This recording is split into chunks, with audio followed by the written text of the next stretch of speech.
اب اللہ تعالیٰ وعید کی طرف فرماتا ہے کہ جیسے گزشتہ قوموں کے انجام ہوا کہ اے کافرو تمہارا بھی ایسے ہی انجام ہوگا اگر تم ایمان نہیں لائیں گے. تو اللہ تعالیٰ ارشاد فرماتا ہے کہ افلم یسیروا فی الارض، زمین میں سفر کرو.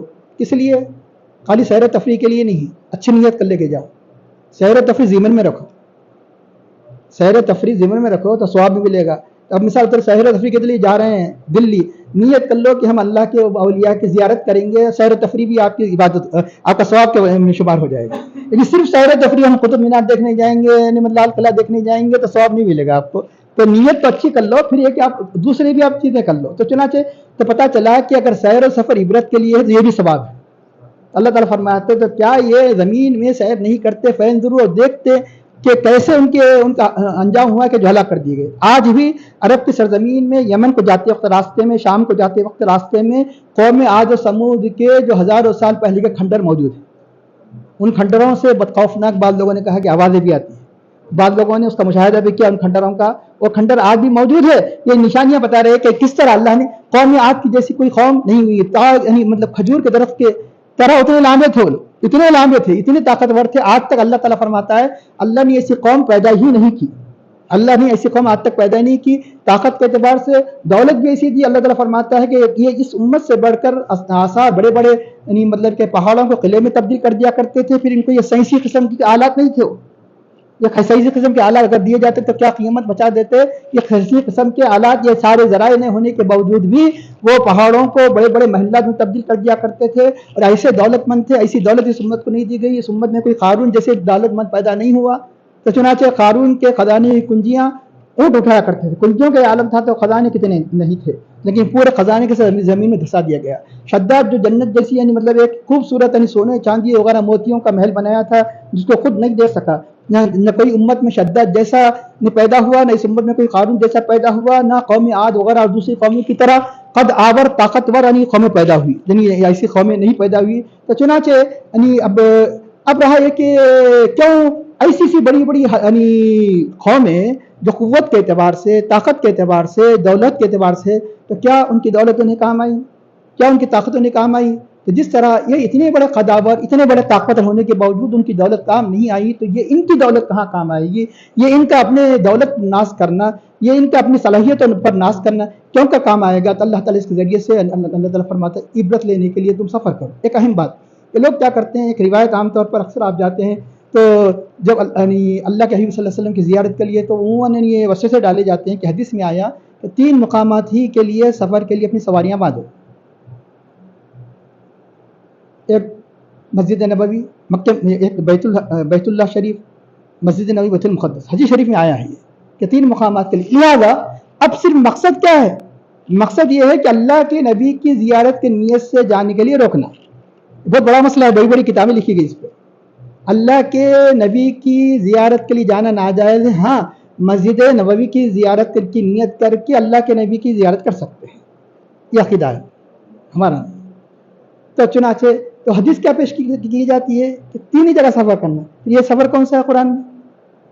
ابھی یہ سفر کا ذکر کیا ایک نہیں بے شمار. تو پتہ چلا استثناء اسی سے ہوتا ہے کہ جس کا ذکر ہوتا ہے. استثناء مسجد کا مسجد سے ہوگا، کسی اور مسجد کو ثواب کی نیت سے جانا یعنی مطلب تمہارے لیے جائز نہیں ہے. سارے دنیا کی مسجدوں کا ثواب ہے. کوئی مکہ مسجد جا کے نماز پڑھ رہا ہو، نماز کا زیادہ ثواب ملے گا، تو تم یہ محلے کی مسجد جو ہے یہاں جو پڑھیں گے اتنا ہی ثواب ملے گا، یہ مکہ مسجد کا ثواب نہیں ملے گا. لیکن اگر دنیا کی کوئی مساجد ہے کہ جہاں پر خاص طور پہ سفر کی نیت سے جا کر نماز پڑھیں گے، اگر اس کا ثواب زیادہ ہے تو وہ مسجد حرام ہے، مسجد نبوی، بیت المقدس. مسجد حرام کا آخری ثواب 1 لاکھ، مسجد نبوی مختلف روایت ہے آخری ثواب 50,000، مسجد بیت المقدس کا 25,000. کسی اور مسجد کی یہ خصوصیت نہیں ہے. تو چنانچہ مسجد کا اتنا اگر ایسے ہی مان لیا جائے تو پھر علم کا سفر، احادیث کریمہ میں علم میں جانے کے لیے سفر کے جو فضائل سب ختم ہو جائیں گے. تو محض یہ کہ اللہ کے نبی کی ذات کو نشانہ بنانا نعوذ باللہ گستاخی ہے. تو اب رہا یہ کہ ہاں نہیں کیونکہ ثواب زیادہ، نیت اچھی کرو نا آپ، کیونکہ 50,000 سے تو 50,000 یقیناً بہت بڑا ثواب ہے. مسجد نبوی کی نیت سے جاؤ، لیکن یاد رکھو کہ اللہ کے حبیب کے زیارت کی نیت یہ محبت کی بنیاد ہے. یہ محبت کی بنیاد پر سفر کرنا. تو محبت کے لیے محبت کی ثواب کی کوئی حد بندی نہیں، چاہے تو اللہ تعالیٰ 1 لاکھ 2 لاکھ دے دے، اس سے بڑھ کر دے دے۔ یقیناً یہاں حد بندی ہے کہ 50,000، لیکن اللہ کے حبیب صلی اللہ علیہ وسلم ہی کی محبت، ذات کی محبت کی وجہ سے کوئی جاتا ہے پھر مسجد نبوی کے بھی ثواب حاصل کرتا ہے۔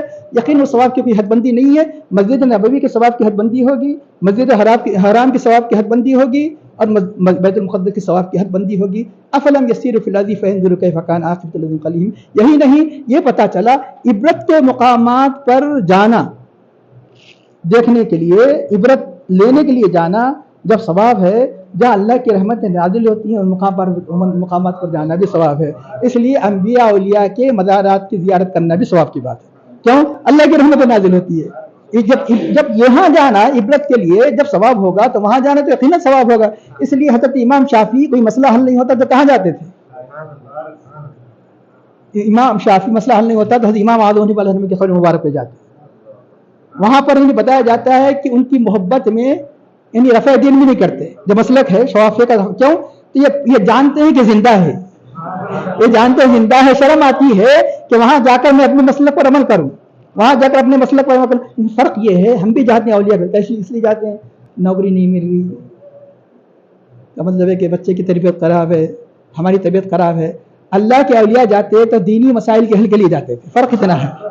تو وہ جاتے اگر کہیں فقہ کا مسئلہ حل نہیں ہوتا تو اس نیت سے جاتے، گرچہ کہ یہ بھی جانا ناجائز نہیں ہے، مطلب ہے کہ ان کے وسیلے سے دعا کیا جائے، لیکن مقصد اعلیٰ رکھو، مقصد یہ رکھو کہ اللہ تجھے اپنی اس ولی کے ذریعے سے میری محبت عطا فرما دے، مقصد اعلیٰ رکھو، اے اللہ اس کے ذریعے سے اپنا قرب عطا فرما دے، اے اللہ اس ولی کی زیارت کی برکت سے ہمیں معرفت عطا فرما دے۔ اب یہ ذیلی چیزیں ہیں کہ جا کے یہ بھی مانگ لو کہ اللہ تعالیٰ یہ میری صحت کو عطا کر دے، میری پریشانی کو دور کر دے، لیکن مقصد یہ بھی بنا رہے ہیں کہ بس ایسا ہو جائے ویسا ہو جائے۔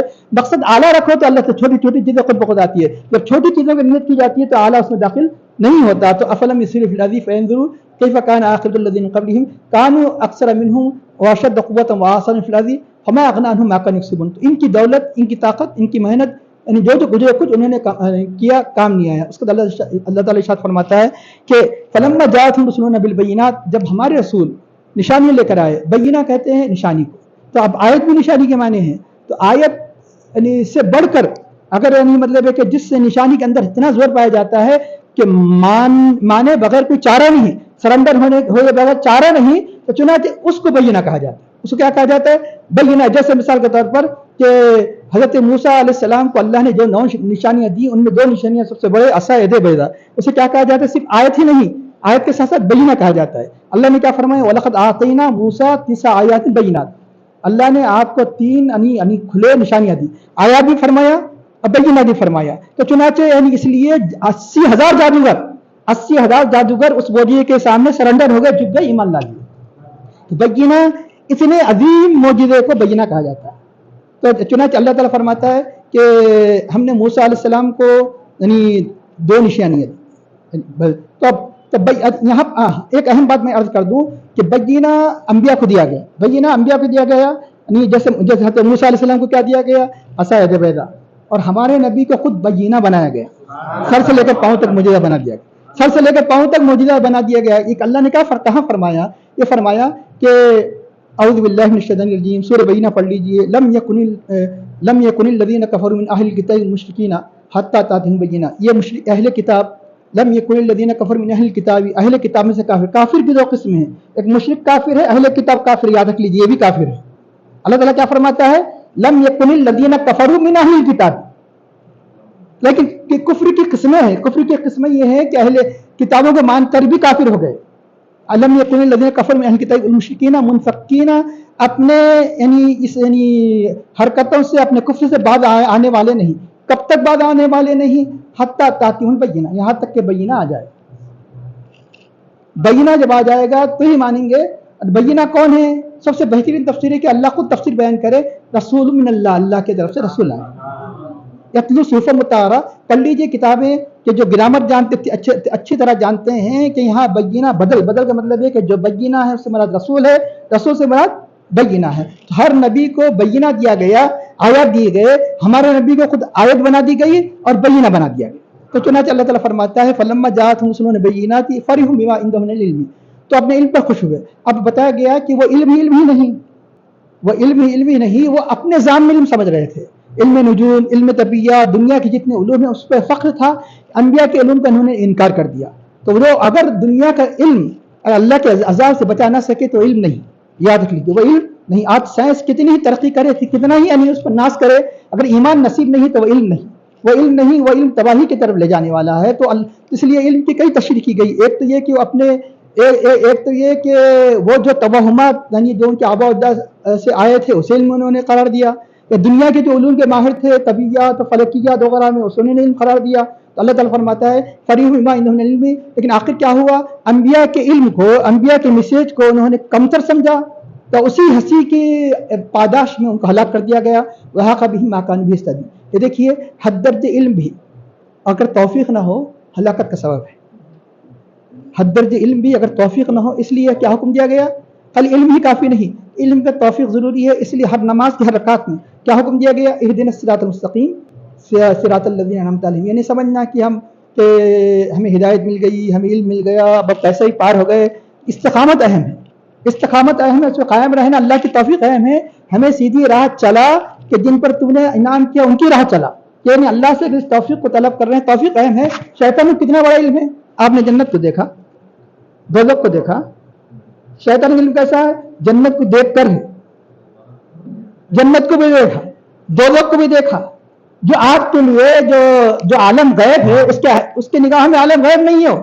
نہ جنت غیب ہے، نہ دوزخ غیب ہے، نہ فرشتے غیب ہے، نہ آسمان غیب ہے، لیکن پھر بھی اس کا علم کام نہیں آیا، بلکہ کفر ہی نہیں، کفر کا منبع بن گیا، کفر کا اصل سر چشمہ بن گیا. تو علم ہی کافی نہیں، علم کے ساتھ کیا ضروری ہے، توفیق الہی ضروری. توفیق الہی کے بغیر کوئی علم کام نہیں آ سکتا. تو بتایا گیا کہ سقراط، آپ سنے ہیں سقراط بخراط، بڑے بڑے اسلام سے پہلے جو حکماء گزرے ہیں، افلاطون وغیرہ وغیرہ. سقراط موسیٰ علیہ السلام کے زمانے میں تھا، لیکن اس کا علم اسے کام نہیں آیا. سقراط سے کہا گیا، حضرت موسیٰ صلی اللہ کے نبی بنا کر بھیجے گئے ہیں کہ تو ان کی ہدایت سے حاصل کر. اس نے کہا کہ ہم مہذب قوم ہیں، ہم اتنے تہذیب یافتہ، اسے اپنے علم پر ناز تھا، جو فلسفہ وغیرہ جانتا تھا، ہمیں کسی ایسی حاجی کی ضرورت نہیں جو ہدایت دے سکے. تو آخری میں ایمان سے محروم ہو گیا. اسی طرح افلاطون جیسے عیسیٰ علیہ السلام کے زمانے میں تھا، اس کو اپنے علم پر ناز تھا، تو وہ بھی یعنی مطلب ہے کہ اسلام نہ لے سکا. عیسیٰ علیہ السلام کے پاس افلاطون آیا اور کہنے لگا کہ آپ کے جانچنے کے لیے، مثال کے طور پر یہ جو پورا آسمان ہے، پورا آسمان اگر وہ کمان بن جائے اور انسان اس کمان کے سے جو تیر نکلنی ان حوادث کا شکار بن جائے، ایم بن جائے، شکار بن جائے، اور اس کمان کو چلانے والا رب ہو، تو کہاں بھاگو گے؟ عیسیٰ علیہ السلام سے سوال کر رہا ہے. سارا آسمان کمان بن گیا، تیر چھوڑی گئی، اور تیر کا نشانہ کون ہے؟ ساری انسانیت ہے، اور اس کمان کا چلانے والا کون ہے؟ رب ہے. تو تم کہاں بھاگو گے؟ تو آپ نے فرمایا ففر اللہ کی طرف بھاگو گے. فرمایا کہ واقعی نبی ہے، لیکن میں ایمان نہیں لاتا، مجھے اپنی ہدایت کافی ہے. اسی طرح بات اناث سے، حسد و اناث سے ان کے علم نے ان کو، جیسے شیطان ہے اسے سب جانتا، اسلام حق ہے، ایمان حق ہے، نبی حق ہے، کتاب ہے، سب حق جانتا. تکبر ایسی خطرناک بلا ہے. ایمان نہ صرف انسان کو فاسق و فاجر کرتا ہے، یہاں تک کہ آخرکار اسے ایمان سے اسے ایمان سے محروم کر دیتا ہے. تو شیطان کا جو تکبر ہے وہ ایسا تکبر ہے کہ جو جانتے ہوئے بھی، قرآن کو حق جانتے ہوئے بھی نبی کو حق جاننا کافی نہیں ہے، ماننا بھی ضروری ہے. بہت سی قومی جانتے ہیں لیکن مانتے نہیں. الذین آتیناہم کتاب یعرفونہ کما یعرفون ابناءہم، جن کو کتاب دی گئی یہ نبی کو جانتے ہیں جیسا کہ بچوں کو جانتے ہیں، لیکن جاننا کام اس لیے نہیں آئے گا کہ مانتے نہیں. آج بھی بہت سے یعنی مطلب ہے کہ دو قسم کے سائنٹسٹ ہیں، ایک کے سائنس قرآن اور اسلام کا مطالعہ کر کے وہ جانتے ہیں اسلام حق ہے لیکن مانتے نہیں، مومن نہیں. لیکن اللہ نے جن کو توفیق دی، جانتے بھی ہے اور مانتے بھی، مومن ہے جو جانتے بھی ہے اور مانتے بھی ہے. اللہ تعالیٰ فرماتا ہے کہ فریحوا بما عندهم من العلم وحاق بهم ما كانوا به يستهزئون. تو آخری میں اس کا اللہ تعالیٰ اپنا قانون بیان فرماتا ہے. اب اگر یہ کس بات کا انتظار کر رہے ہیں؟ عذاب ہی کا انتظار کر رہے ہیں. عذاب آنے کے بعد یہ کہیں گے کہ ہم ایمان لے آئے، ان کا ایمان ہم قبول نہیں کریں گے، ان کا ایمان انہیں جہنم سے نہیں بچا سکتا. یہ اللہ کا قانون ہے. فلما رأوا بأسنا، جب انہوں نے ہمارے عذاب کو دیکھا، قالوا آمنا باللہ وحدہ، تو انہوں نے کہا کہ ہم اللہ واحد پر ایمان لے آئے، اور کفرنا بما كنا به مشرکین، ہم ان سب چیزوں میں کافر ہو گئے جن کا شرک کیا کرتے. ایک تو مطلب یہ ہے کہ قیامت میں کہیں گے، قیامت میں کوئی ایمان کام نہیں آئے گا، قیامت میں کسی کا ایمان کام نہیں آئے گا. دوسرا یہ تو مشہور و معروف معنی ہے کہ اسی دنیا میں اسی دنیا میں جب اللہ تعالیٰ کے عذاب کو دیکھ لے، اگر اس کے بعد ایمان لے آئے، ایمان معتبر نہیں، ایمان یہ اللہ کا قانون ہے۔ چنانچہ ایسے کئی واقعات ہے۔ ایک اہم بات سن لیجئے کہ اگر ایمان معتبر ہوتا تو کس کا ایمان معتبر ہوتا؟ فرعون کا ایمان معتبر ہوتا۔ جب پورا عذاب آ گیا، جب ڈوبنے لگا، حتیٰ اذا قرآن کریم کی آیت ہے حتیٰ اذا ادرکہ الغرق، کہ 11ویں پاری کی آیت ہے، جب غرق اس کو پہنچ گیا، ڈوبنے لگا، عذاب کو دیکھ لیا، حتی قال آمنت، تو اس نے کہا کہ اس ذات پر ایمان لے آیا جس پر سارے بنی اسرائیل ایمان لے آئے۔ اللہ نے فرمایا الانا، اب ایمان لا رہا، اب تک تو نافرمانی کرتا رہا، الانا قد عصیت قبل، اس کا اللہ تعالیٰ نے فرمایا کہ تیری یعنی مطلب ہے کہ لوگوں کو نشانی کے لیے تیرے بدن کو نشانی بنا دیں گے۔ آج بھی فرعون کی لاش مصر کے میوزیم میں محفوظ ہے، بہت تفصیل ہے، کبھی کسی موقع پہ بیان کیا جائے گا۔ تو چنانچہ اب اس طرح یہ اگر فرعون بھی کیا ہو جاتا؟ مومن ہو جاتا، کیونکہ اس نے بھی اعلان کر دیا، مرتے وقت کیا اعلان کر دیا کہ میں جس ذات پر اس اللہ پر ایمان لے آیا، جس اللہ پر یعنی سارے بنی اسرائیل ایمان لے، اللہ کا کیوں ایمان کون سا معتبر ہے؟ الذین یؤمنون بالغیب، جو غیب پر ایمان لاتے ہیں، جنت کو نہیں دیکھے ایمان لا رہے ہیں، دوزخ کو نہیں دیکھے ایمان لا رہے ہیں، فرشتوں کو نہیں دیکھے ایمان لا رہے ہیں۔ جب کوئی عذاب ایک بھی نشانی دیکھ لے، اس وقت اگر کوئی یعنی مطلب ہے کہ ایمان کے اعتراف کرے، اس کا ایمان معتبر نہیں۔ اب توبہ کے بارے میں سن لیجئے، تو بتایا گیا کہ توبہ بھی اگر کیا بولتے عذاب کو دیکھ لے، جب توبہ کرتا ہے، اس لیے توبہ ہمیشہ اللہ کی بارگاہ میں توبہ کرنا، اس لیے ہر نماز کے بعد توبہ مقرر کر دی گئی، کیوں؟ اس لیے کہ عذاب کی کوئی نشانی دیکھنے میں توبہ کرتا ہے تو توبہ معتبر نہیں۔ حدیث شریف میں آتا ہے کہ لم یغرغر، جب تک کہ غرغرہ، موت کا غرغرہ شروع نہ ہو جب تک توبہ قبول ہے۔ مطلب عذاب کی علامت تو دیکھا لیکن عذاب کو نہیں دیکھا، اندازہ لگ گیا کہ موت کا وقت آ گیا تو توبہ قبول ہے، لیکن موقع ملنا نا اس وقت انسان کی حیرت کا یہ عالم ہوتا ہے کہ اس وقت انسان کی وحشت کا عالم ہی ہوتا ہے کہ کسی قسم کی کوئی سدھرتا نہیں، معمولی جب تکلیف بڑھ جاتی تو سدھرتا نہیں، تو اب اس کو کیا معلوم کہ موت کا وقت یا بھی موت کا وقت آ گیا، تو ایسی اگر کوئی نشانی اگر موت کی ظاہر دے تو اس کی توبہ تو قبول ہے۔ لیکن جب کوئی عذاب کا مطلب ہے کہ کسی قسم کے عالم غیب کی کوئی چیز دیکھ لیتا ہے، فرشتوں کا آنا جانا دیکھ لیتا ہے، تو اس وقت اس کی توبہ قبول نہیں ہوتی۔ اس لیے ہر وقت ہر آن اللہ کی بارگاہ میں رجوع ہونا چاہیے۔ کہاں اللہ نے فرمایا وَلَيْسَتِ التَّوْبَةُ لِلَّذِينَ يَعْمَلُونَ السَّيِّئَاتِ حَتَّى إِذَا حَضَرَ أَحَدَهُمُ الْمَوْتُ، جب موت کا وقت آ جاتا ہے، قال اس کہتا ہے انی تبت الآن، میں توبہ کرتا ہوں، اب معتبر نہیں۔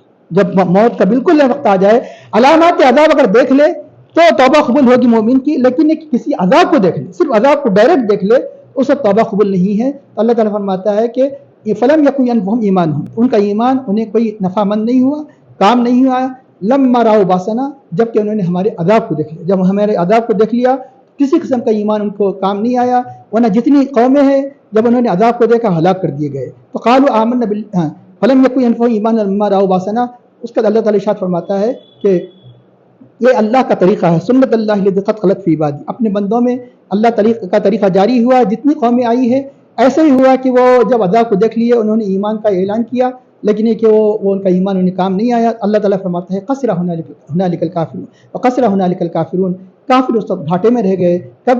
جب کہ انہوں نے عذاب کو دیکھ کر ایمان کا اعلان کیا۔ آخر میں دعا کرتا ہے اللہ ہمیں مطلب کہ اللہ اپنے عذاب سے حفاظت فرما، اللہ ہمیں اپنے عوامر کا پابند نماز سے تنگ توفیق عطا فرما، ہماری عبادتوں میں خشوع و خضوع اخلاص عطا فرما۔ اے اللہ جس طرح ہمیں یہ سورہ مومن کے ختم کرنے کی توفیق عطا فرمائی، اس طرح اس کے بعد کے سورہ اس کے بعد کے سوروں کو بھی اسی طرح ہے اللہ